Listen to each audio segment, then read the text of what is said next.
baax. waaw. moom la fi Cheikh Yérim Seck takkoon ba mu am ay problème waaw. démb la kii di rox ci annoncé que ni rakku président Gambie bi moo ko takk Adama Barrow. waaw. Ngoola Diba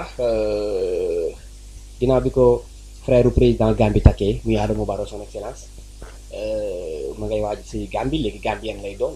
waaw. gis naa ci réseau yi nag ñu ñun ñëpp ay Sénégambien la. waaw gis naa ci réseau yi Gambie ak Sénégal gis naa ci réseau yi nag ñu koy bi ko rox waxee pare gis naa ñu koy critiqué ñu bëri naan ah xanaa comme sëyeeg naa ak jëkkëru sénégalais doxut bu sëyeeg jëkkëru Gambien dina dox. lan ngay wax ci mariage Ngoola Diba di doom ci Thione Seck di sœur ci Wally Seck kii di frère président Gambie bi moo ko takk di Adama Barrow son excellence. Adama Barrow moom di waaj a jël bagage am. frère am moo ko takk pas Adama. pas par exemple Adama la. Adama la lay jëlee bagage. Adama dafa deful dara day nelaw rek def ko tus. foo teg loolu yow. non dara la fa deful. yow waaye man Gambie laa yaroo xam nga loolu. gëj nga Gambie depuis 1960. non non man chaque ki waali dem ma dem samay jarbaata nga sama lépp nga xam nga loolu xanaa.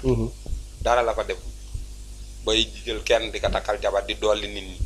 du dëgg comprendre li mu la wax. léegi Ngoola Diba loo koy conseil ginnaaw bi lu ma koy conseil ku jóge Sénégal sëyi Gambie Sénégal nga sëy rek Sénégal ay Gambien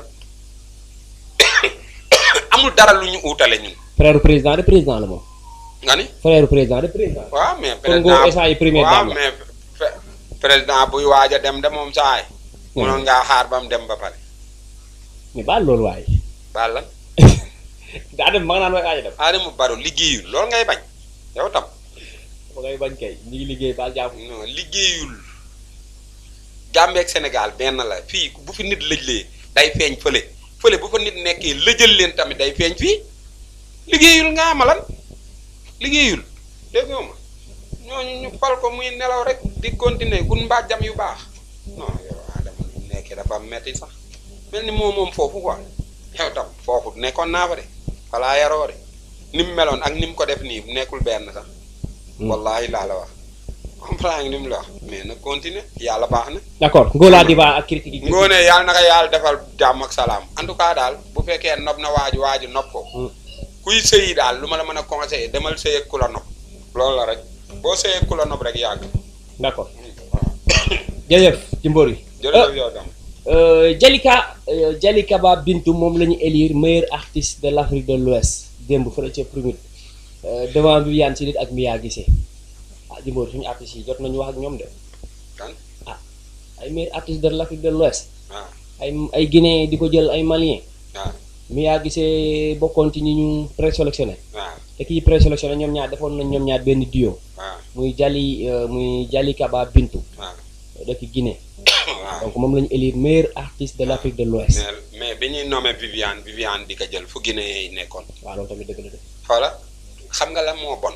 ñu sélectionné jëluñu leen. mais ñu ngi ci sélection bi du. est-ce que gagné gënul woon. non dama ni. déedéet du gagné chaque jour la. Mia Guissé commencé gul xale bu ndaw la.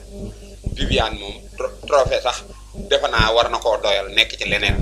du dëgg mais dama ne comme bokk nañ ci sélection bi rek ña nga ca biir baal ma daal waaw loolu mooy wax bi Guinée bu gagné kay loolu du dara chaque jour sénégalais gagne. bu ñu gagné tamit ba Viviane léeg-léeg bu président ba di def lu dara Viviane la kay wayloo de. waxaare mais polémique bi Mia di am ci réew mi. waaw. ak single yi ñuy génn muy défrayer les chroniques. méritewul jël meilleur artiste de l'Afrique de l'Ouest. non xam nga tey ma wax la benn affaire xam nga tey mën nga dem ci concours bi ñu gagné la lu ndaw. loolu da ka ciy jàng beneen yoon. jégal mi koy loolu da ka ciy jàng beneen yoon dina xam fu muy teg tànkam parce que ñoom ñi ngi ci yoonu musique xam nga tey jigéen ñi nekk ci téléphone bi pousse jigéen ñi nekk ci dëkk booy lii jeex na ba pare man dama sonn fii dafa tàng. arrêté lii xam nga la ma ni xam nga jigéen ñi nekk ci dëkk bi bëri jigéen ñi nekk ci dëkk bi bëri na ñu boole leen ci sélection bi. waaw Guinée bi gagné yàlla na ko jig bu déwénee tamit ñoom dinañ gagné loolu la rek. musique moom du coupe du monde ah Sénégal ak nii chaque jour nga financé dem ñu dóor leen duñu indi coupe xam nga seet ko foofu. d'accord bu leen fi kenn xas du ñàkk jom en chance.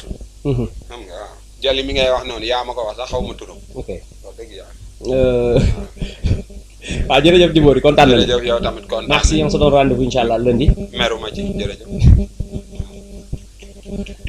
Collé ba loon cheveux naturel yu baax yi maa ngi koy siyaar bu baax a baax di kontaan ci moom donc le meilleur de la meilleure de sa génération ma nga nekk Italie ak fële ca France Paris la France lu ngeen soxla ci cheveux naturel en terme de gros et détail lu ngeen ci bëgg authenticité original baax contacté leen Collé ba loon cheveux yu baax yi bokku nday papi donc ma nga nekk fële ca Italie di gën di baax di gën di riche donc moom mooy joxe cheveux naturel yu baax yi contacté leen ko ci numéro yi nga xam ne moom moo nekk au bas de l'écran bu ko defee mu jaay leen ay cheveux naturel de qualité merci Omar merci à tous ces Sénégalais on se donne rendez-vous incha allah lundi jërë ngeen jëf